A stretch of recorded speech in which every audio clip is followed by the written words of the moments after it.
দ্বিতীয় নম্বর কবিরা গুনাহের কারণে তোমাদের তিনটা বিপদ লাগতে পারে। আল্লাহ নবী 2 নম্বর কবিরা গুনাহ, ভয়াবহ কবিরা গুনাহের বর্ণনা দিলেন। সেখানের মধ্যে ব্যবসায়ীদের আলোচনা করা হয়েছে। আল্লাহ নবী ব্যবসায়ীদের মর্যাদা বর্ণনা করতে গিয়া একটা হাদিসের মধ্যে ফরমান, আত্তাজিরুল আমিন মা'আন নাবিয়িনা ওয়াস-সিদ্দীকিনা ওয়াশ-শুহাদা'i ওয়াস-সালিহিন। ন্যায় নিষ্ঠার যারা কারবার করবে তাদের জন্য সুসংবাদ।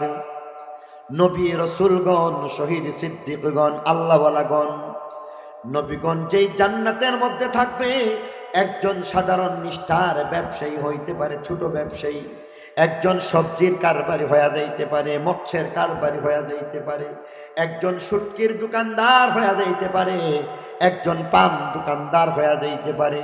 নিষ্ঠার সাথে যদি এমনভাবে কারবারি হয়ে যায়, আল্লাহর নবীর ও ব্যবসায়ী ভাইয়ারা, আল্লাহর নবীর সুসংবাদ নিয়ে যান।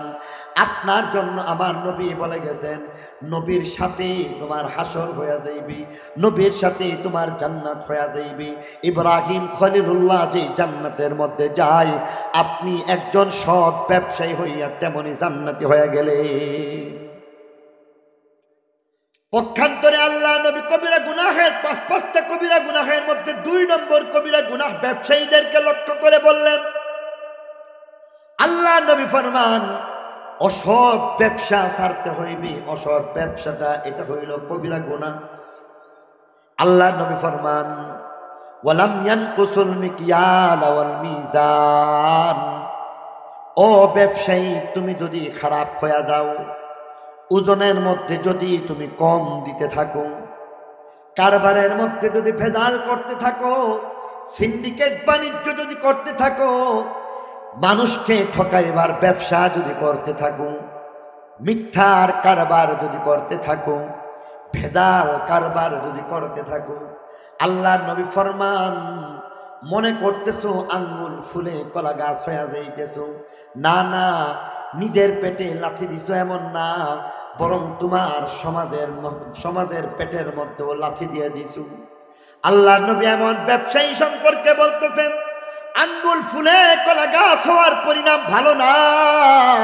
বাস্তবতার আলোকে যদি বলা হয় তাহলে বলবো, ডেমরার মধ্যে পঙ্কু মিয়া জামে মসজিদ রয়েছে। পঙ্কু মিয়া যিনি, তাকে আমি নিজে চিনি। এক সময় আমি ডেমরার মধ্যে নামাজ পড়াইছি, জুমার নামাজ। আমি সেই ভদ্রলোককে দেখেছি।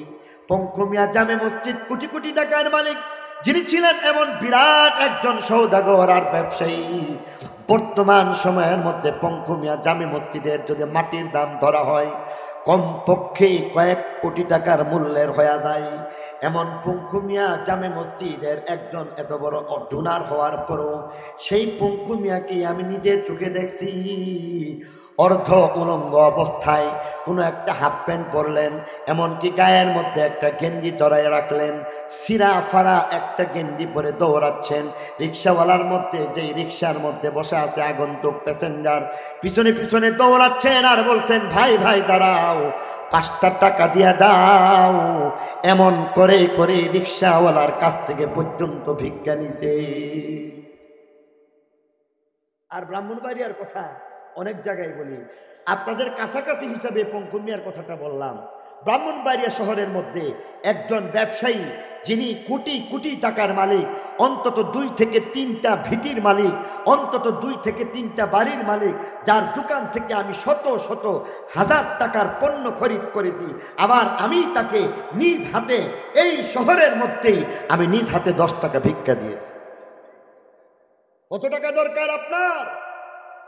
আঙ্গুল ফুলে কলা গাছ, পরিণতি ভালো হয় না। আল্লাহ নবী ফরমান, ব্যবসায়ী তুমি অসৎ কারবার হয়ে গেল, অসৎ কারবারি হয়ে গেলা, কবিরা গুনাহ করলাম। আল্লাহ নবী ফরমান, এমন অসৎ কারবারির কারণে বিপদ লাগবে কয়টা মনে আসেনি? ভুলে গেছেন গা? এমন অসৎ কারবারি যদি হয়ে দাও তাহলে বিপদ লাগবে 3টা।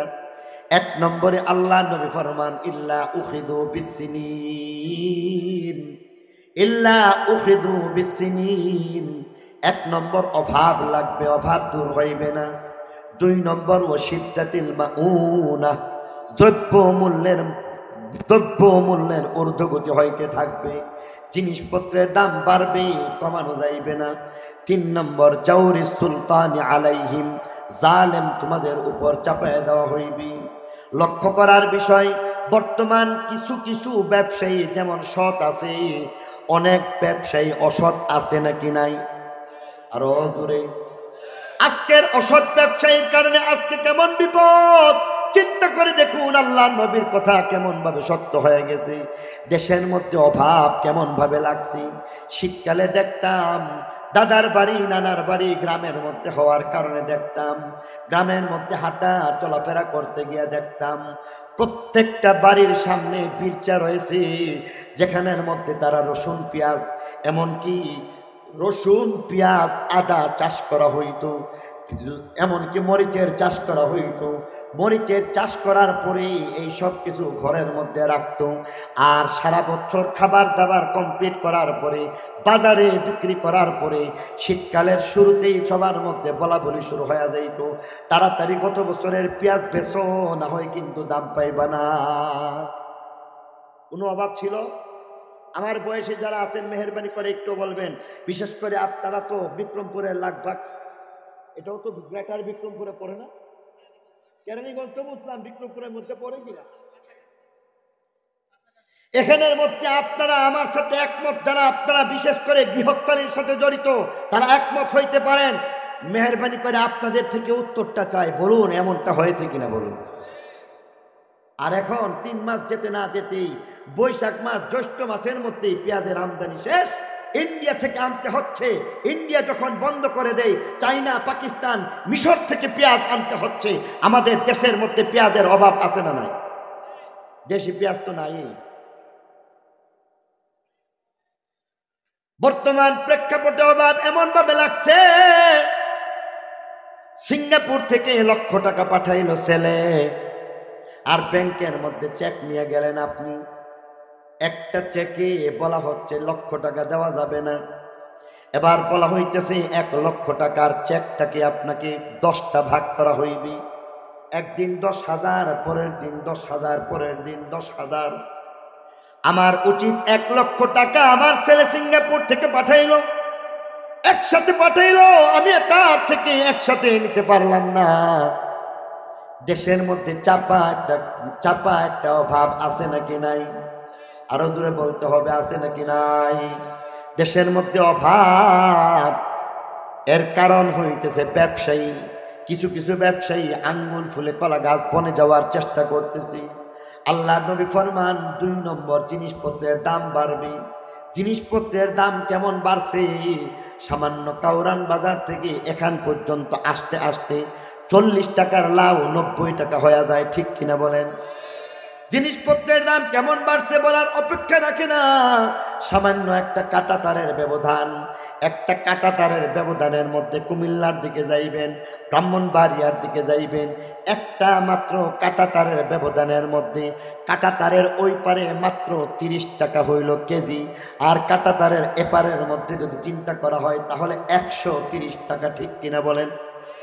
জিনিসপত্রের দাম কেমন বাড়ছে। এই বছর যেই জিনিসের দাম 100 টাকা, গত বছর চিন্তা করলে এটাকে 80 টাকায় পাওয়া গেছে, কিন্তু এই বছরে 80 টাকায় পাওয়া যায় না। রিক্সার ভাড়া প্রতি বছর ঈদ চাঁদের মধ্যে বাড়ানো হয়, বারবার বলা হইতেছে ঈদ উপলক্ষে 10 টাকা বকশিশ দিয়ে দিবেন, 50 টাকার ভাড়া এবার 60 টাকা দিয়ে দিলাম। 2 দিন পরে যখন 50 টাকা দিলাম, বলেন যে রেট বাড়াই তো 60 টাকা আপনি কি দিলেন? কয় নাকি কয় না? যেটা বাড়ছে বাড়ছে, এটা আর বাংলাদেশে কমে না, ঠিক কিনা? আল্লাহ নবী ফরমান জিনিসপত্রের দাম বাড়বে যদি ব্যবসায়ী তুমি ঠিক না হও। 3 নম্বরে বলা হয়েছে জাউরি সুলতানি আলাইহিম, জালেম তোমাদের উপর চাপায় দেওয়া হইবে। বাজার মনিটরিং এর মধ্যে অফিসার গেছে, সবাই সমান না। কিছু কিছু অফিসার আছে যারা ঘুষ খায়, ঠিক কিনা বলেন? বাজার মনিটরিং এর মধ্যে গেল, কাউরান বাজারের গল্প যেটা নিউজ হয়ে গেছে বলতে চাই, 5,000 টাকা অতিরিক্ত ব্যবসা করলো। অতিরিক্ত ব্যবসার কারণে এবার তাকে জরিমানা গুনতে হয়েছে 45,000 টাকা, 7 দিনের জেল দেওয়া হয়েছে। লোকটা এবার কান্নাকাটি করতে শুরু করলো। সাংবাদিকদের প্রশ্নের উত্তরে বলতেছেন, ভাই কি বলবো, জরিমানা হয়েছে তো ভালো কথা, জরিমানা যখন করছে আবার জেল কেন দিল? আবার জেল যখন দিছে আমার জরিমানা এতগুলি করলো কেন? 5,000 অতিরিক্ত লাভ করছি, 10,000 জরিমানা করতো, 45,000 টাকা কেন জরিমানা করা হইল? প্রশ্ন কিন্তু থেকেই যায়, ঠিক কিনা বলেন? আল্লাহ নবী ফরমান, জালেম তোমাদের উপর চাপায় দেওয়া হইবে। আজকে এমন জালেম চাপায় দেওয়া হয়েছে, অফিসারের পক্ষ থেকে মাঝে মধ্যে এমন কিছু দালাল রয়েছে যারা এমনভাবে বলে, দাঁড়াও 45,000 টাকার বিষয়টা আমি 30,000 টাকা দিয়ে শেষ করব, তাড়াতাড়ি 30,000 টাকা দিয়ে দাও।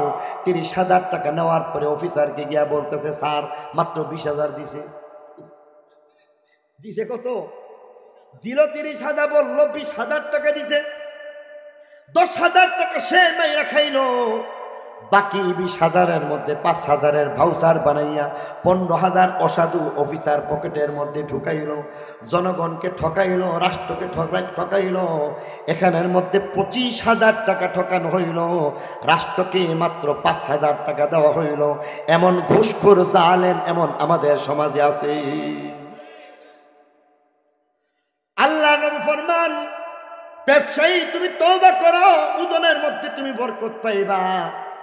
তোমার ওজনের মধ্যে যদি ঠিক ঠিক পাওয়া যায় তাহলে দেখবা তোমার বড় বরকত হয়ে গেছে। কাসরতের মধ্যে না থেকে বরকতের মধ্যে থাকো। কাসরত মানে বেশি বেশি দেখলে দেখে দেখে লোভ সামলায় নিও। যদি লোভ সামলাইতে পারো দেখবা তোমার বরকত।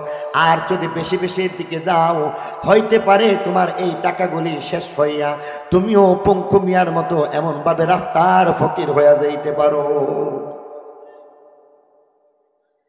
3 নম্বর কবিরা গুনাহের কথা আল্লাহ নবী ফরমান, ওয়ালাম ইয়ামনাউ যাকাত আমওয়ালিহিম।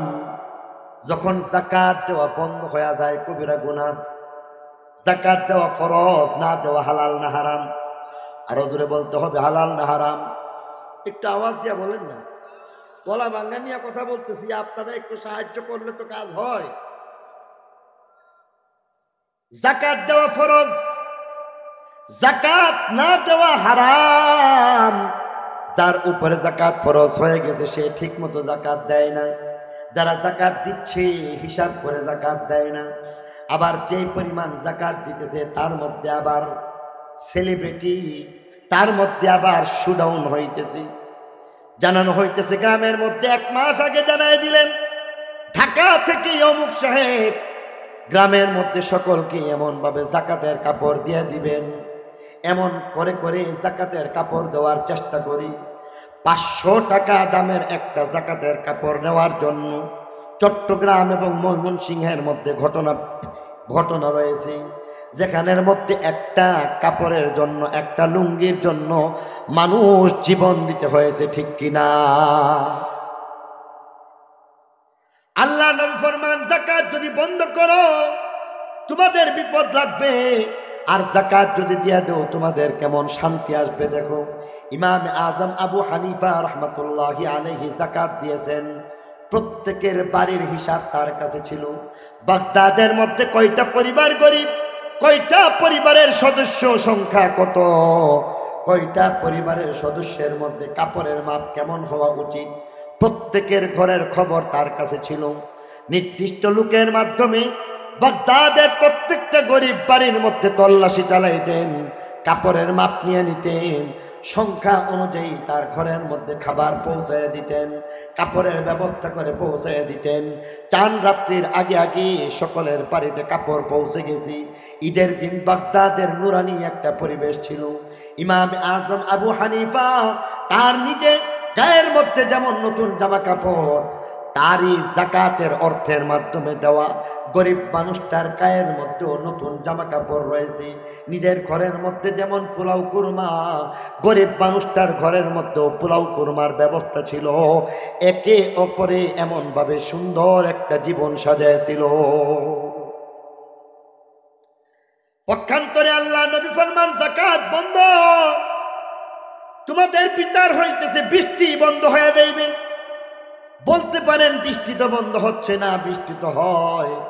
আল্লাহ নবী উত্তর দিয়া বলতেছেন ওয়ালাউলাল বাহাইম লাম ইউমতারু, এই বৃষ্টি তোমার জন্য না, এই বৃষ্টি গাছগাছালির জন্য, এই বৃষ্টি পাখপাখালির জন্য, এই বৃষ্টি কুকুর শিগালের জন্য, বিড়াল আর কাকের জন্য, এই বৃষ্টি হচ্ছে কীটপতঙ্গের জন্য। কীটপতঙ্গ আল্লাহ নামের জিকির করতেছে, পাহাড় হাজার সাজার আল্লাহ নামের জিকির করতেছে। তারা যদি এমনভাবে জিকির না করতো তাহলে একটা ফুটা বৃষ্টি তোমরা পাইতা না। 5টা কবিরা গুনাহের মধ্যে কয়টা গেল? 3টা গেল, আর 2টা বলতে বলতে আশা করি 10 মিনিটের ভিতরে শেষ হয়ে যাবে। আর 2টা কথা শুনতে আপনাদের কষ্ট হবে না তো? অনেকেই চিন্তা করতেছে যে সর্বনাশ, অনেক রাত হয়ে গেছে। মানে মুহতারাম দোস্ত বুজুর্গ, আর 2টার মধ্যে 4র্থ নম্বর হচ্ছে এমন ওয়ালাম ইয়ানকুদু আহদাল্লাহি ওয়া আহদা রাসূলিহি বলা হয়েছে। আল্লাহ নবী ফরমান ওয়ালাম ইয়ানকুদু আহদাল্লাহি ওয়া আহদা রাসূলিহি ইল্লা সাল্লাতাল্লাহু আলাইহিম আদুব্বাম মিন গায়রিহিম ফাআখাযু বা'দা মা ফি আইদিহিম। 4 নম্বর কবিরা গুনাহ হচ্ছে আল্লাহ এবং তার রাসূলের সাথে কৃত ওয়াদা ভঙ্গ করা। আল্লাহ এবং আল্লাহ রসুলের সাথে আমাদের ওয়াদা রূহ জগতের মধ্যে হয়ে গেছে, ঠিক কিনা? আল্লাহ বলেছেন আলাস্তু বিরাব্বিকুম, বলো আমি তোমাদের মাবুদ, এই কথার স্বীকৃতি দাও কিনা? সকলেই আমরা বললাম কালু বালা। এবার আমরা আল্লাহর প্রতি বিশ্বাসী হইব, অনুগত হইব। কিন্তু 1ম নম্বর বেশিরভাগ মানুষ কালিমা পড়ে নাই। 2য় নম্বর যারা কালিমা পড়ে কালিমার দাবি পুরা করে না। নামাজ রোজা হজ যাকাত হালাল হারাম বেঁচে চলে না, ঠিক কিনা? এই কারণে আল্লাহ নবী ফরমান বিপদ। আল্লাহ নবী ফরমান ইল্লা সাল্লাতাল্লাহু আলাইহি মাদুব্বাম মিন গায়রিহি।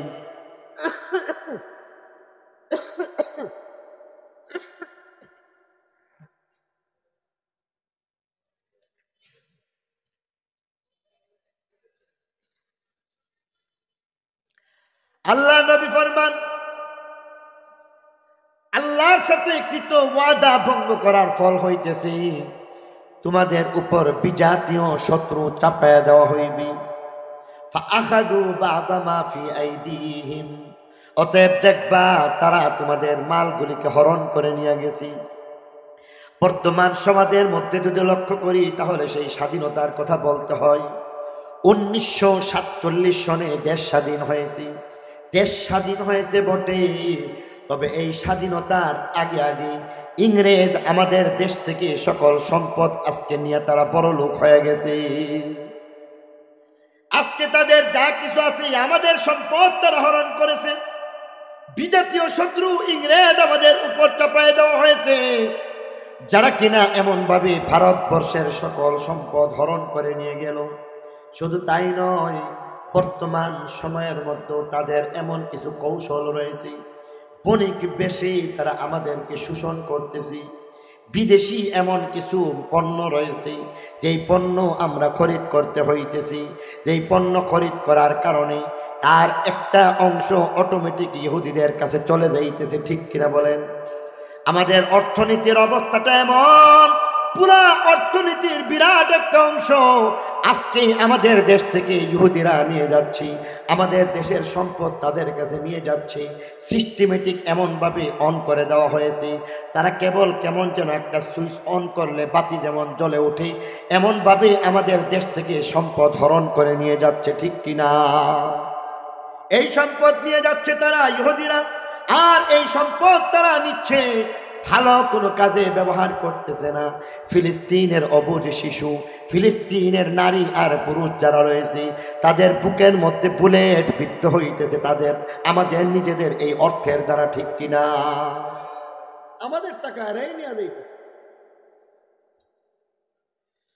অতএব আমাকে আপনাকে আল্লাহর সাথে কৃত ওয়াদা অবশ্যই পালন করার বিকল্প কিছু নাই, ঠিক কিনা? সর্বশেষ ৫ নম্বর কথাটা বলে আমার বয়ান শেষ।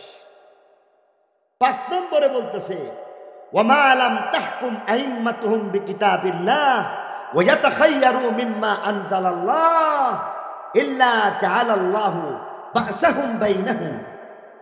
আর বলতেছেন, যখন দেশ পরিচালনার ক্ষেত্রে কুরআন সুন্নাহকে বাদ দিয়া, মানুষের করা মতো বাদ দিয়া যখন দেশ পরিচালনা করবে, তখন তাদের আপসের মধ্যে শত্রুতা লাগবে। আমাদের দেশ স্বাধীন হয়েছে 1971 সনে। 1971 সনে যখন দেশ স্বাধীন হইল, তখন আওয়ামী লীগ ক্ষমতার মধ্যে বসলো। শেখ মুজিব সাহেব দেশ পরিচালনা করলেন। তখন এই বাংলাদেশের মানুষ 92% মুসলমানের দেশের মধ্যে শেখ মুজিবুর রহমান সাহেব 100% কুরআন সুন্নাহ মতো দেশ চালাইছেন। সবাই মানে নিছেন? বোঝা গেল? কথা বলছেন না কেন? হ্যাঁ না কথাটা তো বলবেন। আল্লাহ নবী বলেছেন, সত্য কথা যেখানে বলার দরকার সেখানে না বলে চুপ থাকলে শয়তানুন আখরাস বলা হয়েছে, বুবা শয়তান বলা হয়েছে। কথা বলছেন না কেন? 1971 সনে যখন আওয়ামী লীগ ক্ষমতা আসলো, বাংলাদেশ কুরআন সুন্নাহ মোতাবেক পরিচালিত হয়েছে। এই দেশের মধ্যে বিএনপি দেশ চালায় নাই? কথা বলেন। বিএনপি যখন দেশ চালাইছে, কুরআন সুন্নাহ মতো দেশ চালাইছে। জাতীয় পার্টি যখন দেশ চালাইছে, তখন কুরআন হাদিস মতো দেশ চালাইছে। সামরিক শাসক যখন আমাদের সামনে আসলো, তারা কুরআন সুন্নাহ মতো দেশ চালাইছে। তত্ত্বাবধায়ক সরকার কুরআন সুন্নাহ মতো দেশ চালাইছে? চালাই নাই। বরং সেই 47 সন থেকে নিয়ে ইসলাম মুসলমানের সাথে বারবার প্রতারণা করা হচ্ছে, বারবার ইসলামের দোহাই দেওয়া হচ্ছে। নির্বাচন আসলে টুপি আলখিল্লা পরিধান করে মানুষের সামনে ভোট চাইতে গেছে, আর নির্বাচন যখন শেষ হয়ে গেছে তখন টুপির জায়গায় টুপি, নিজের জায়গায় নিজে। ঠিক কিনা বলে? যার কারণে আজকে ফল বের হয়েছে কেমন? আওয়ামী লীগ বিএনপির দুশ্মন, বিএনপি জাতীয় পার্টির দুশ্মন। আওয়ামী লীগ ক্ষমতায় থাকলে বিএনপির মানুষ জেল খাটতে হয়, বিএনপি ক্ষমতায় গেলে আওয়ামী লীগ জেল খাটতে হয়। জাতীয় পার্টির এরশাদ সাহেব যখন ক্ষমতায় ছিলেন, আওয়ামী লীগ বিএনপি ভাই ভাই হইয়া এদেরকে নামাইয়া এমনকি এরশাদ সাহেবকে জেল খাটাইছেন। ঠিক কিনা বলে? দুশ্মনী শেষ হয় নাই। শেখ মুজিব সাহেব বলেছেন, দেশ স্বাধীন করে দিলাম, এই দেশের মানুষই আবার তাকে হত্যা করেছে। কারণ কুরআন সুন্নাহ মতো যদি দেশ পরিচালনা না করা হয়, তাহলে এমনটাই হয়, পরস্পর দুশ্মনী চলে আসে। ঠিক কিনা জোরে বলে? দেখতে দেখতে অনেক দেখা হয়ে গেছে। 50 বছরের ঊর্ধ্বে সময় অতিক্রান্ত হয়ে গেছে।